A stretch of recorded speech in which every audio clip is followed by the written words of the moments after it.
Hello and welcome to the opening 45, the brand new podcast equivalent to that drunken debate down the pub while watching the football with your mates.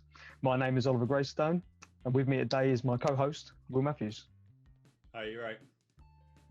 So every week we're going to be watching the football and just talking with our guests. It's only the two of us this week. And we're going to be following our own teams as well. And unfortunately for me, that's going to be Southend United, who aren't losing yet. We're only, 15 minutes into the game this week, so still time. But who are you following, Will?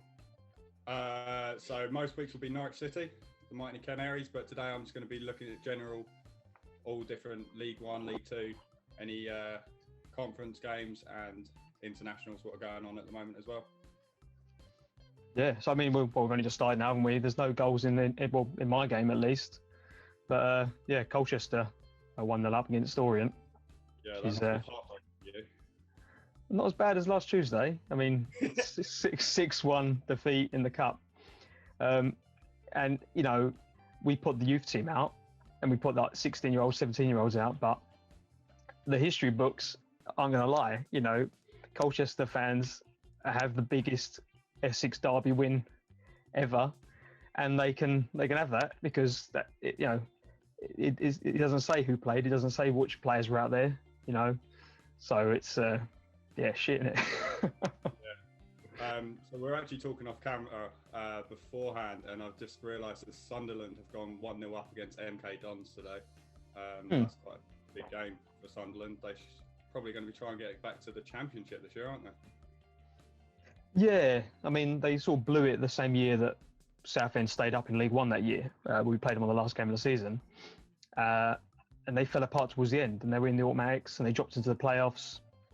And I think they came to Roots Hall, they couldn't even go up at that point anyway. And lucky for us, they took the gas and they let us go at them and win. Which I think, for a Southend fan, it was probably the worst thing to happen because we should have gone down. And we probably could have gone down into League Two, having it wasn't a COVID-free year because the following year was cut short. Yeah. But we would have had an actual squad in place. Without the transfer embargo, we wouldn't have had to go down the Sol Campbell route of him being at the club, which he's not very well liked. I think that's due to there's a lot of London football fans in the area, so you've got that history there. He's not liked, so. But no, it's good to see Sunderland doing well. I've also got some sort of not relatives up that way. They're sort of up at my mum's side, but everyone's watched the documentary, right? You've seen that? I've watched half of it. Yeah, it's quite good. It's quite interesting. I like watching those things. The Sunderland Till I Die, and I watched the Tottenham one as well. What did you? I've not seen that. I've seen the trailers, and it just seems a bit. I don't know, it seemed more staged than anything, because you've got the cameras in the changing room. That's going to affect people, and it's going to affect the team. So I don't know how real, that is. But it's not really a club that interests me at all. I watched the Sunderland one just because it was that we're in the same league at the time of the documentary coming out, and obviously it was based on the season before. Yeah. Talking of Sunderland, MK Dons have already pulled a goal back. 1-0 now. Bloody hell. Yeah, that's going to be a good game to keep an eye on today. Yes, obviously the idea of this podcast isn't just to give them the Gillette Soccer Saturday experience. Obviously, we're going to be talking about the football during the week. I was trying to think of a way of segueing into it. Sorry, I'm obviously a bit brand new to this.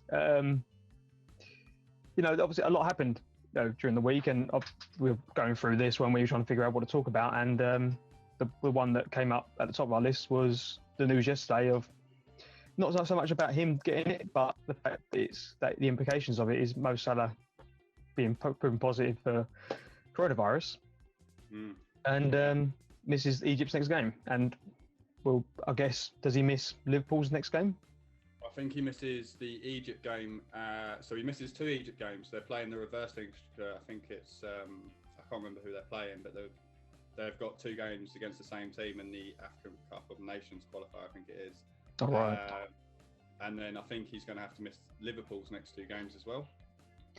So that's obviously a big blow in it for Liverpool, because all the injuries. They've just lost Gomez, and obviously you've got Diogo Jota coming through, and he's proving he's a decent player. They've got 4 decent players up front, but now you've lost arguably your main man. Yeah, so I think Egypt will definitely miss him. I think you could probably name 1 or 2 other Egypt players. The rest play in whatever leagues they play in. But Liverpool, I think their defence is worse hit than losing Salah. Like as you said, you've got Jota who can fit in there. You've got Shaqiri who can fit in there. You've got Oxlade-Chamberlain who has played on the wings before. So yeah. I don't think he's going to be as big of a miss than people might think. Yes, he's a world-class player. No one can deny that. But they're not short of cover in that position. And Bobby Firmino, they've still got Mane. So I think, yeah, it's just going to be one of those things where every team's going to lose a player through injury, or as we see, players are getting coronavirus now as well now. So it's just, we'll have to wait and see on that one. But I personally think Liverpool will be fine going up front. I think they've got more issues at the back than yeah. I mean, they've got Leicester in the Premier League, and I'm just reading it now. They've got Atalanta in the Champions League. So I don't really follow the Champions League as much. I watch the highlights, but I'm a low league fan, so I support non-league and just about Football League. And I think next season is going to be all non-league for me. We'll see. But are they winnable games, do you reckon? Liverpool, Leicester, it should be a title race game, right? And now they've lost their top goal scorer. Well, I've rated Leicester for a while now. You've got such a quality team in Leicester, a good balance of youth and experience in that team. Great manager. And Brendan Rodgers, surely he's going to want to get one over Liverpool at some point, isn't he? I'm not too sure what the scores were last season, but Liverpool did run away with the league. So yeah, obviously they've done the double on them, I believe, unless there was a draw in there somewhere. But obviously we know they only lost one game before winning the title, and then one game after it was already confirmed. Yeah. I think that's how it worked. Again, they ran away with it, and it became a non-contest, didn't it? To be fair, yeah. as a neutral, but I was one of the minority neutrals that wanted Liverpool to win. It was I just wanted to see it. And we talk about Brendan Rodgers when he was there originally and how close they got, and it was Brendan Rodgers with the famous Gerrard slip. Yeah. So. Well, I was watching something yesterday where on an interview, kind of like when Liverpool won a game, there was cameras all around, like Liverpool players celebrating, and Gerrard's going, "Don't fucking slip now." And then the next game he slips over and lets Demba Ba run in and score. It was quite comical to watch that little flip. Yeah, also it's a bit conflicted. Me growing up with my old man being a Chelsea fan, but Chelsea didn't really have much to play for that season. They obviously won the title for. Who was it now? Is it City or United? I can't remember who won it. Someone has to let us know in the comments. Because I can't remember. I think it was because Liverpool finished third that season, I think, in the end. Yeah, like Arsenal must have snuck into like second as they normally do back then. Now they're top half, aren't they? Be good to finish in the top 10, Arsenal. I think they'll be lucky to get into Europa, but then they'll probably win the FA Cup like they always do. So that's how they always get into Europa League. I think give them a couple of seasons under Arteta and then they'll be back up there, I reckon. Oh, you reckon? See, I think they're on this downward spiral. I don't, when they moved into the Emirates, they obviously had that initial struggle, and they put it down to the fact that the budget's gone, or they've got this new stadium and it's now difficult. How many years? I mean, Tottenham have got their new stadium, and Arsenal fans are going to hate me saying this, but they're now pushing for titles and getting into Champions League finals, and that is in the final. And I think Arsenal fans were secretly hoping Tottenham were going to have the same stadium hangover, but they haven't, have they? Since leaving Highbury and losing Henry within the same couple of years, it was they've done nothing since then. I don't think they're a big club anymore. I'll just put it out there. I don't think they're a big club anymore, especially when you look at London. I think they're sort of on par with West Ham. Yeah, I think I'm going to get trolled on Twitter for this, but I think Tottenham are going to win a trophy this year. Jose Mourinho, proven winner in cups and stuff and leagues. It's only a matter of time, and I really think this season's the season they're going to do something. They've got a quality team. In depth, they need to do a bit of work on, as we saw in their Europa League game where they lost 2-1. But January's going to be busy for them because Mourinho's basically already said, I'm getting rid of most of those players anyway. So He's been able to buy, hasn't he, this summer? He's brought in people that I guess he wants. Which I guess he wasn't able to do that when he first came in, and arguably couldn't really do that at Man United either. Although I know he spent big, but he's still the most successful Man United manager since Ferguson. Yeah, and look at the respect he gets from Man United fans. Well, he got sacked because he lost the dressing room, and so the players sacked him. So you look at that and think that they've gone nowhere since. And Mourinho is a winner, and I think you're right. I think Tottenham are going to win something, wherever it's going to be. But fans on this channel now, aren't we? Yeah, they can come at us, can't they? The big clubs. I mean, I'm going to shoot all the big clubs because some people say it's jealousy. Probably is, but I can talk about Man United. We've got the 100% record on them. Our Southend fans, which is The thing is, people can try and troll us, but neither of us support teams in the Premier League, so we can really say what we want. I'm a yo-yo team, and you're going to the conference next year. So yeah, which is fun. I've still got my Holbridge Sports, which hopefully brings us on to our guests next week, which is hopefully Darren Manning and James Wakelin from Holbridge Sports, which will be really good guests to have on because they know football from that level, and they're very, very clued up.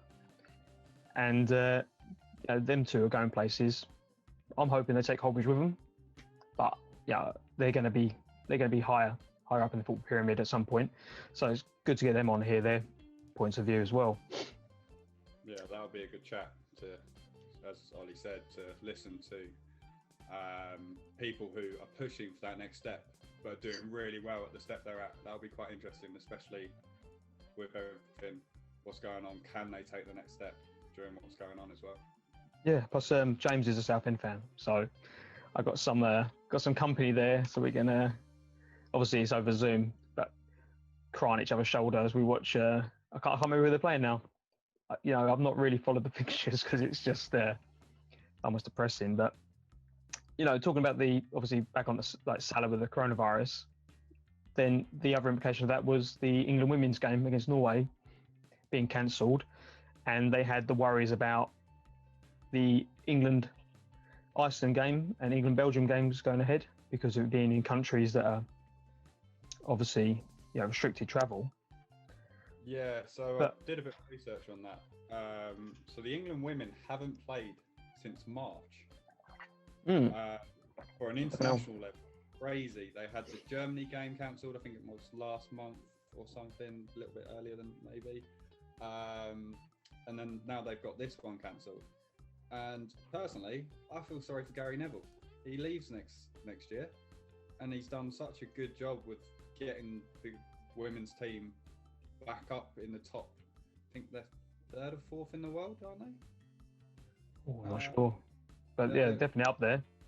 Definitely up there, and he's done such a great job. And for him to lose these last few games, and we don't know how many games he's going to have next year, I feel a bit sorry for him. That's like the girls are still playing in the WSL and in Europe and stuff, but as a national manager, you just watch those games and hope that you get to manage the team in the internationals, but he's just not getting that chance. Yeah. So it's a shame for them, but it's the world we live in right now, isn't it? Well, say obviously hearing that the women's games are all getting cancelled, then the men's games are still happening. Yeah. And there's a bit of bias there, surely, because is it the stature of the men's game over the women's game that's giving them priority, and that they're allowed to travel around the countries and play the games, but the women can't? So as far as I'm aware, with the Germany game, it was something to do with, I think it was the German restrictions, what meant we couldn't travel out there. Right. And now this time it's the Norwegian restrictions or stopping them travelling out here. So it's kind of, it works on each country's travel restrictions at the moment. That's what it seems to be about. And is the Iceland game definitely going on? I don't know if it's been confirmed. No, last time I heard, I think it's still going ahead, but they were talking about it being cancelled. Obviously, Yeah. England take on Belgium, I think tomorrow, isn't it? Yeah.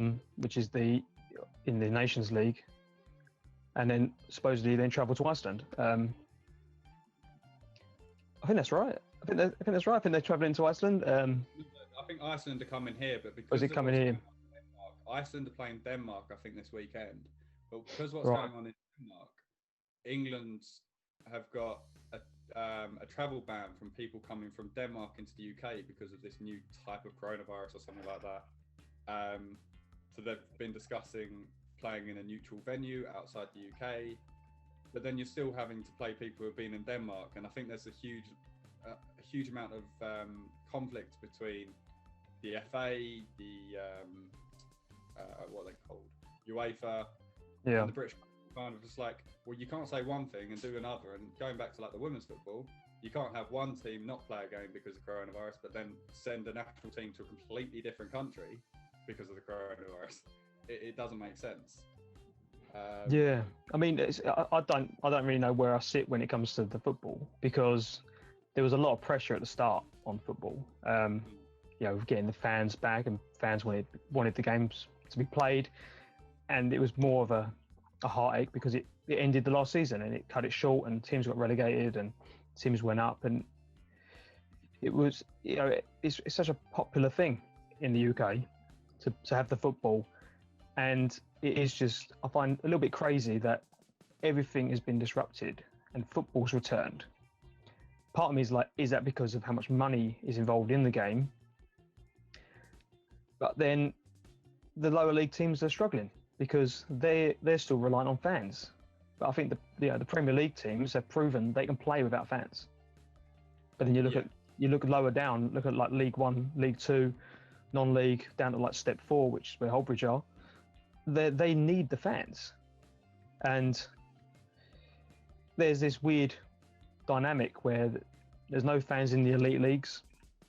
Then you go to non-league and they're allowed fans in.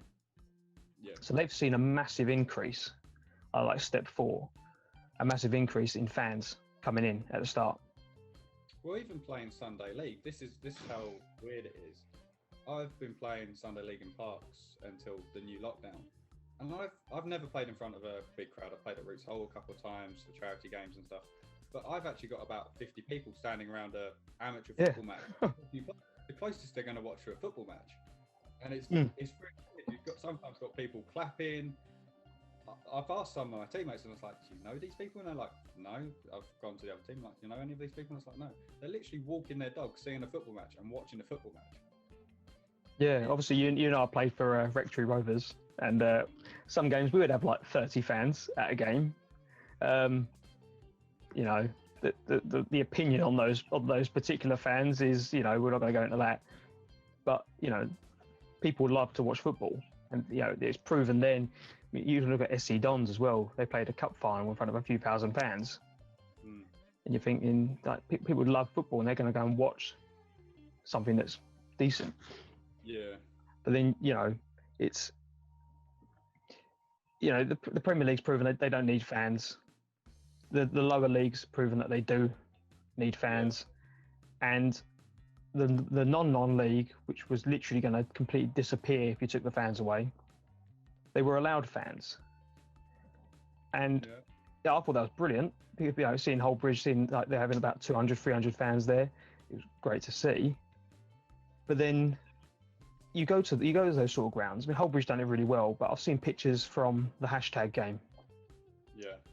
And they had a penalty shootout, and all the fans crowded around the back of the goal because you can move around freely in non-league. And I just thought it just made football look so stupid and so petty that it's like, we need football, we need it now, and they just go and take the piss. Then you've got a stadium that can actually have people in seats in segregated areas in a real small attendance and allow it. And we've seen it with other games but they're not going to do it. Norwich had the Tester game, didn't they? Funny enough, it's actually a 1-1 draw or 2-2 draw. I think we played out with fans in the ground, and then we've been on a good run recently with no fans, so it makes no sense for us. But that's a Norwich supporter for you. It's a roller coaster. No, I say hopefully we get the fans, fans back. I say Southend is still 0-0.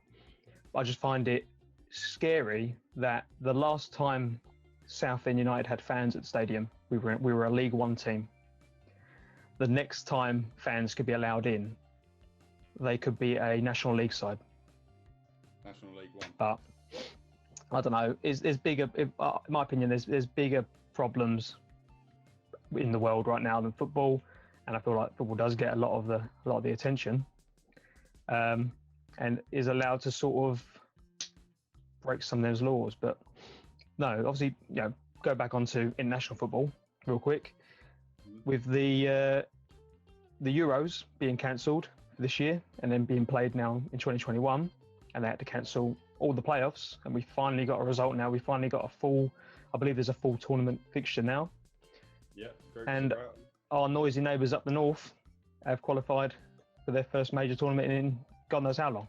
So, yeah, congratulations, Scotland, on that one. Yeah, 1998 was the last time, so 20-something years, 22 years. Yeah, so we would have been like 5 or 6 years old, respectively. It's just, for our lifetime, Scotland have never been at a tournament. They always like to give us a scare in a friendly or a qualifying game. But I think they've got a very, very good team. And excuse me, I watched the game, and they've got some good players, and they move the ball well. And I like to be English here and say we're going to smash them at Wembley in the Euros next year. I think it might be one of our tightest games, to be fair, because they're going to turn up. If fans need to be there, there needs to be fans. Because you imagine a sold-out Wembley, Scotland, England. Be a game of the tournament, Obviously, England are going to win like 5 or 6-0, but you say that. Yeah. Okay. No. It's going to be a 0-0 draw. We just both know it. It's England in a major tournament. Take away the World Cup a few years ago. England in a major tournament, they always have a bogey team, and I really do think it's going to be Scotland. Well, let's say we go back 5 years with France. In France, and we obviously had Wales in our group, and it was the only game we really turned up on, performance-wise. Even then, 1-0 down. I mean, you were in France watching that with your dad, so that was just one of those where there's so much passion involved. When Sturridge scored, straight away we were on our Snapchats, sending it to our Welsh friends, straight away just mugging them off, because that's what football's about. And Scotland, it's going to be great for them just to be involved in, and it's not a foregone conclusion that England are going to beat them. No, definitely not. It's England, and I'll tell you what. I was looking at the Scottish squad. They're not world-class players yet. They've got Andy Robertson, naturally, probably arguably the best left back in the world at the moment. I think he's I think he's definitely the best British left back currently, right now. Yeah, that's an argument for a different day. I'd say Ben Chigwell. Oh no! I mean, if we were building a Britain squad, I would have Andy Robertson at left back. I think he's one of those Scottish players that you go, I'm sure he's got an English grandmother or something. Just come on, come over here and come and play for us. Especially when he broke through at Liverpool, it was. I remember Googling him, thinking, please be English, and he wasn't. I was like, bollocks. It's just you see a lot of it with the Irish players that we sort of poach. But you very rare you're going to poach a Welsh person or a Scottish person, as they seem to be massively patriotic in football, all their countries, which love to see. Yeah, I think Scotland it'll be tough for them, but I think they'll get a win at Euros. I think they'll get a win. I hope it's not against the English. It'll be against us. It'll be us. They will beat us, and I think we should be looking at that group to walk that group.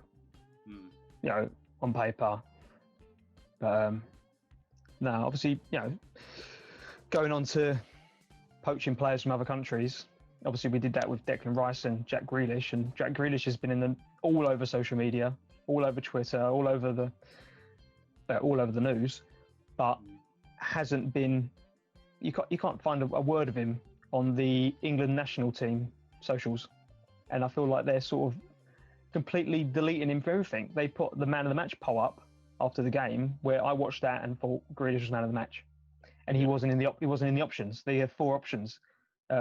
Saka won because he played brilliantly and was the best player on that shortlist.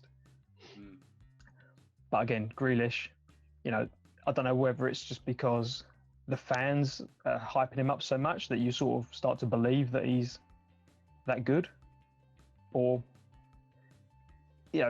is he that good, and are England potentially sort of just missing out on something here? He is that good. Jack Grealish, as a player, he's been good for years, and that's why he's always, every transfer window is being linked with the top clubs. But would you say he's been good for years, or would you say he's been because at the start I looked at him as being consistent. He dropped down to the Championship with Villa, and he continued to progress.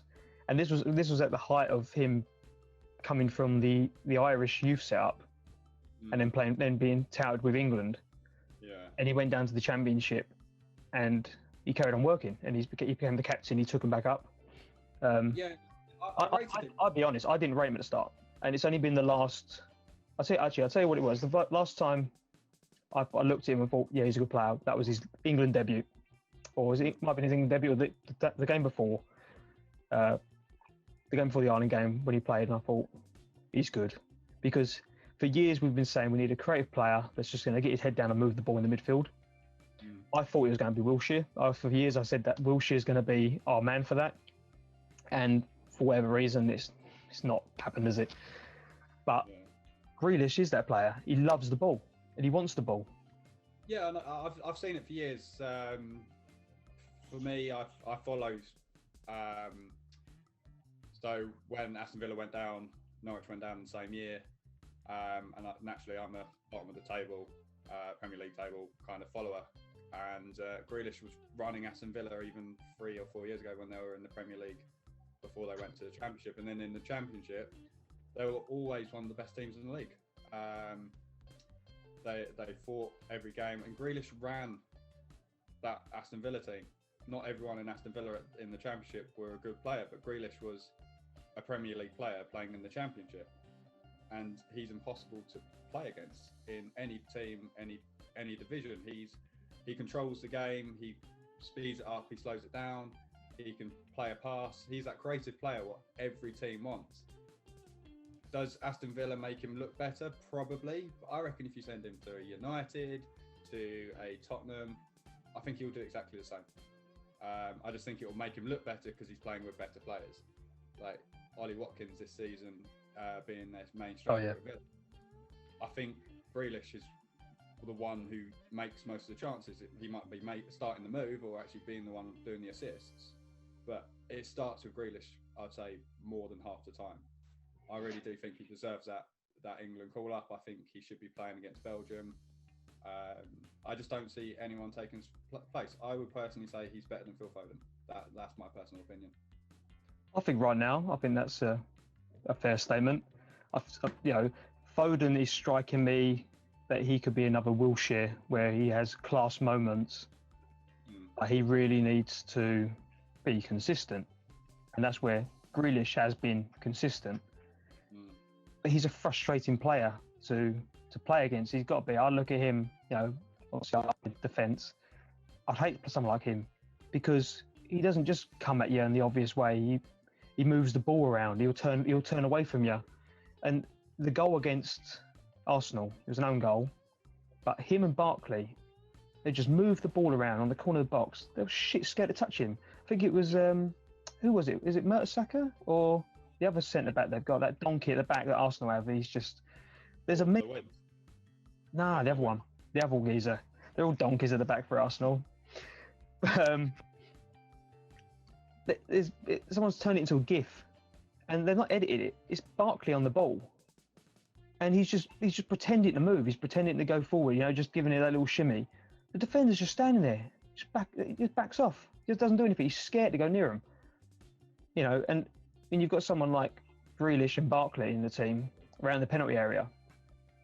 Villa are going to cause a lot of teams a lot of trouble of how they move the ball, and in such a unique way. He's constantly moving, and he wants the ball.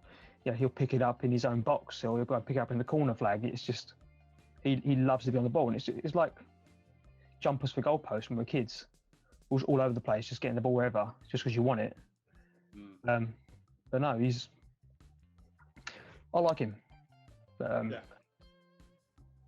Obviously, the other player that played for England against Ireland, and I know you know a lot about him, just because you follow the Bundesliga, is Jude Bellingham, the Birmingham City legend.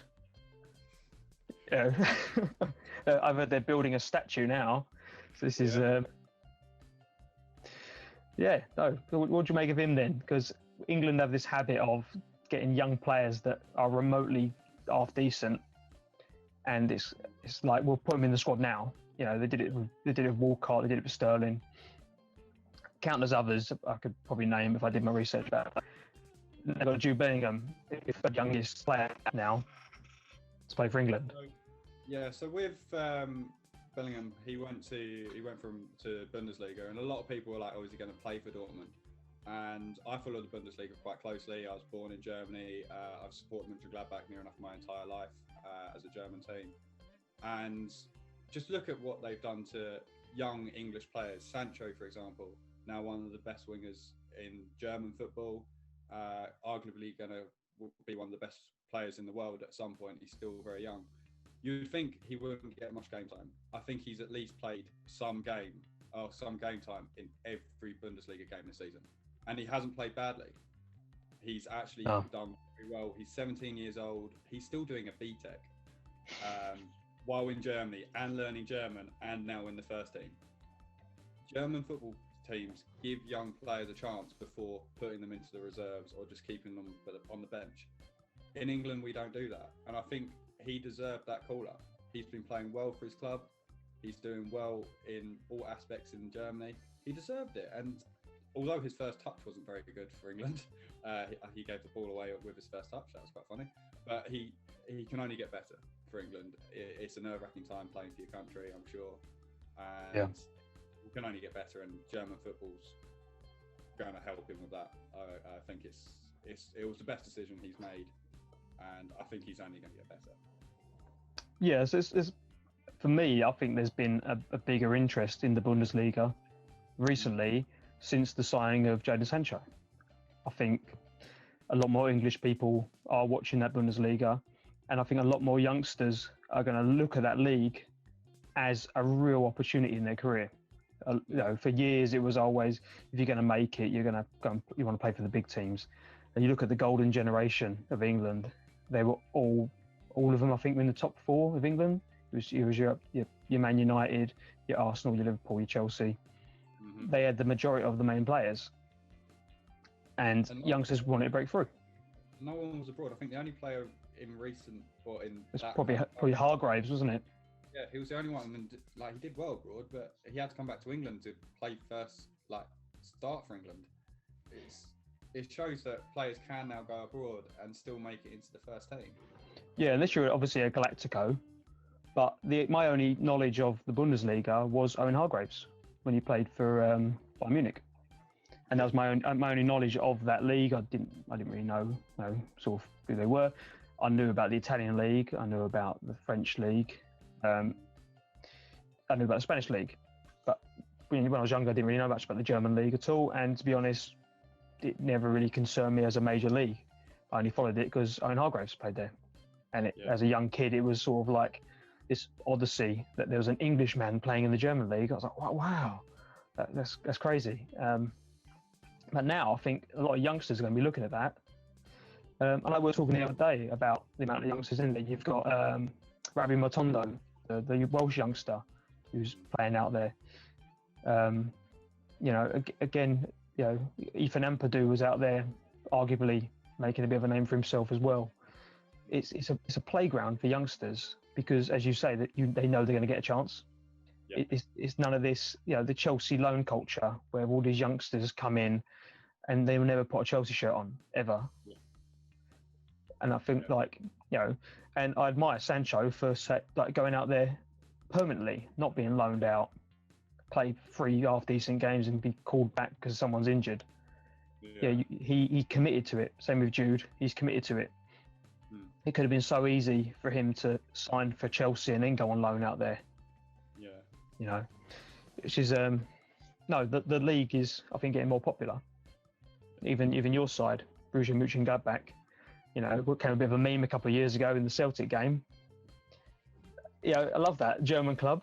That German club, or the German club, and but yeah, for anyone watching, if you want to have a look at it, look at the Bundesliga, get a bit of interest in it, because it is a great league to keep an eye on.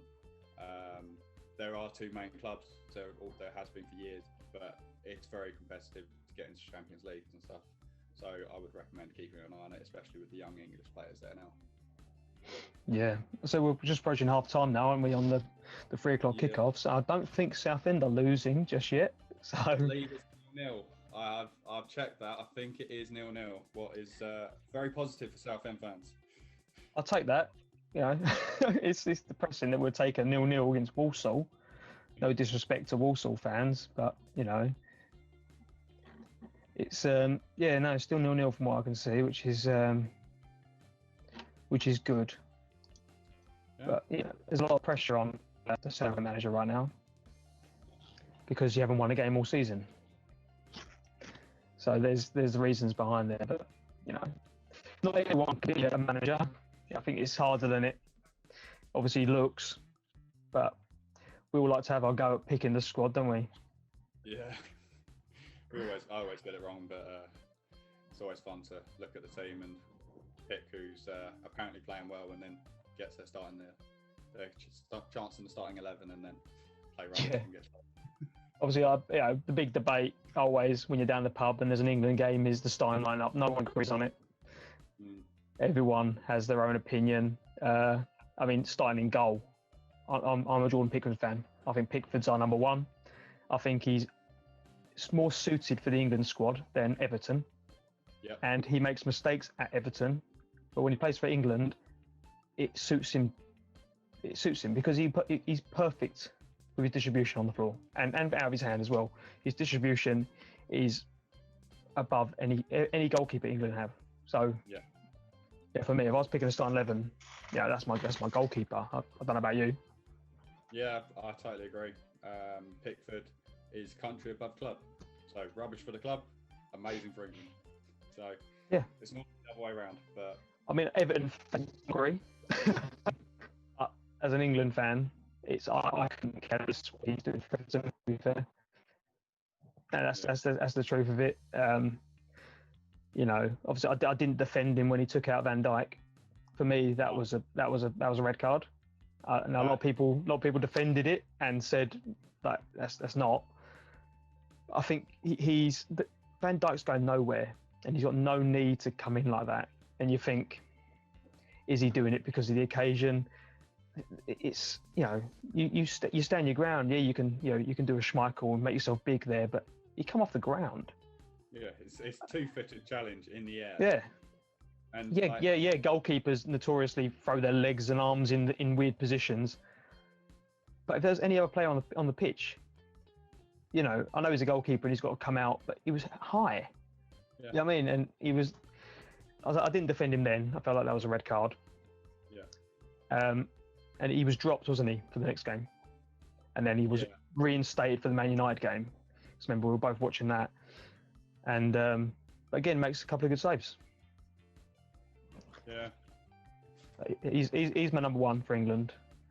The back 4, I'm still undecided, because I looked at the starting lineup against Ireland, which is arguably our weakest side, and thought that that's pretty much near enough, minus a few possible tweaks. Overall, if everyone's fit, I still think Trent's our best right back. Oh, 100%. That's going to be interesting in Euros, actually. Trent's going to be up against Robertson. That's going to be an interesting one. But yeah, Yeah. I think it's going to be. There's a lot of competition for places in the England team. I have got a quick team I put together for the game against Belgium. Is it? I think. Yeah, I was going to say, what's your back four then against Belgium? Chigwell, Maguire, Mings, and James. Okay, Chilwell left back. Yeah. I've got Henderson and Mount in the middle. I know Mount isn't really a centre mid, but you can change it with the next players. Sancho, Grealish, and Sterling. I think Hendo would probably sit a little bit deeper, and then Mount and Grealish will be that midfield workhouse. They're both young, they're both skillful. And then Harry Kane up top. You can't drop Kane, he's different level. No. Yeah, he's got to. I mean, I think mine's sort of similar. I'd have the same back four as you, easily there. I mean, but then part of me is like, I could probably go for the back five. I quite like the wing backs. So part of me would have James on the right wing, Chilwell on the other. Then it's got to be Maguire, Keane, and I think Mings at the back there. I quite like them three. Maybe Walker slotting in there because I do like a bit of pace, especially on that right centre back position, because you do act as a right back there at times. Hendo in the middle there, and then that's where I struggled for the other centre mid, because I don't think this is where Grealish doesn't get into my England team, because if you play this formation, he gets in a 4-4-2 every day of the week. But as soon as you play this free, whatever you want to call it, 3-5-3 or whatever formation it is, because my front three are Kane, Sterling, and I'd probably say Sancho, because I really like Sancho and I want him to do well. Yeah, I think he's going to be. Well, you knew my opinions on Sterling a few years ago when he was at Liverpool, but he's proved me wrong now. So. No, I tell you who I do actually. I'll put Hendo, and Chelsea fans are going to like this because I think it's Mason Mount. Yeah, I think he is our best young centre mid as a centre mid. Yeah. Grealish isn't a centre mid. He needs to roam around and he needs to be on the wing almost in this England squad. But obviously, Sterling, he's world class, in my opinion. The fans were late to the party, weren't they, with this one? A lot of people slagged him off, and just look at his stats. The last 4 or 5 seasons, he's scoring goals, assisting goals. In my defence of saying he wasn't good when he was at Liverpool, he was good, but he wasn't world class. He went to Man City, he didn't play well for the first couple of years, and now he's world class. And I put a lot of that down. Pep's took him aside and said, "You've got the quality, but you need to work on it." He's worked on it. He's now one of the best wingers in the world. Yeah, and I really think that he's gone from being a player who was playing with world-class players, what made him look good, to being a player who's world-class on his own. And I think it's only up for him. He's still quite young, and yeah, I think maybe a future England captain. I reckon. I think he'll get the armband at some point. Yeah, I feel like he can be a bit. I feel like you got to be England captain, or you got to be political, and I think the way that the England setup is made, I don't think you can really do both, because the way the British media are, they will just tarnish everything he's working for, and what Raheem is doing off the pitch. The same with Rashford. Yeah. You can't be an England captain because the media will scrutinise you on your personal stuff. With Raheem fighting for equality and using his platform to do that is admirable. I think it's brilliant. But then the media will pick up on that one bad game for England, and the fans are on his back, and all of a sudden it's start to tarnish your, So I feel like for people like them, there's a bigger calling for them than becoming England captain, because I feel like that's a really big role. But for someone that's so influential off the pitch, I don't see it being a very good combination. Yeah, we'll have to wait and see. We'll see. So we've got England, Belgium tomorrow. It'd be good to see what everyone thinks of that as well what their predictions is, because we beat Belgium in the first game. I think they might turn us over. To be fair, What's the kickoff time for that? I think it's like 5 something, if I remember rightly. But yeah, no, we beat them 2-1 in the last game, and they beat us. Was it 1-0 in the World Cup? Well, we played them twice in the World Cup, didn't we? We played them in the third place playoff. Yeah, that's right. Yeah. I was in New Zealand and I know that. Come on. Oh, I don't know. It was all I remember is the semi-final. And then since then, the weather and the beer has not been as good. Yeah, well, I was asleep during that, so. Oh dear. The semi-final? You were asleep during the semi-final? It was like early morning for me. Yeah, you get up though, don't you? Jesus. Feels like mid-afternoon for us in England, but not when you working nights and it's your day. Yeah, but it's England semi-final, but I don't know. Anyway, I think we should wrap this up for this one anyway. Yeah. So we're at the half time. It was a pretty uneventful Saturday being international break. Yeah. But next week we have at least one guest on. I'm hoping it's 2. It should be 2. And we've got football back as well, a full football calendar with the Premier League and the Championship back in. So the Canaries are back playing, Southend are back losing, and 0-0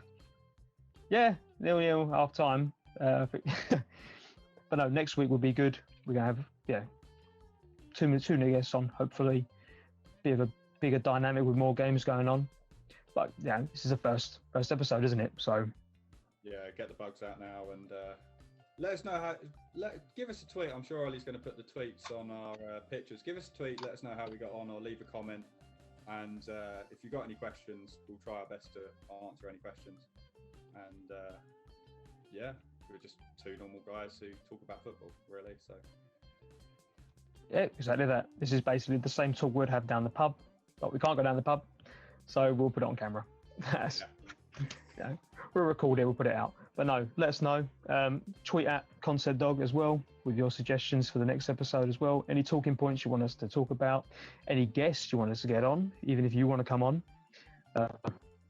Involved in football in some sort of sense as well, whether it's grassroots, whether it's non-league, whether you're just a massive fan of a club that no one talks about. So tweet at us, either of us. Let us know. Critique this. Rip us a new one. We want to hear it. We want to know what we're doing right, we're doing wrong. What do you think of the format? Do you like the fact we're just talking about football while watching the football? I hope we didn't stare off for too long while we're checking the scores. Try to keep it talking. It's been longer than 45, but it has. I know. Next week it will have to be 40 minutes bang on, because we're going to have guests, and we are doing this through Zoom. And right now, in the early stages, I'm not paying for the premium. So because this could bomb. But no, let us know how we got on. Like, subscribe, follow, all that junk, retweet it. And we'll see you next week on the opening 45. Cheers, guys. See ya. See that, mate.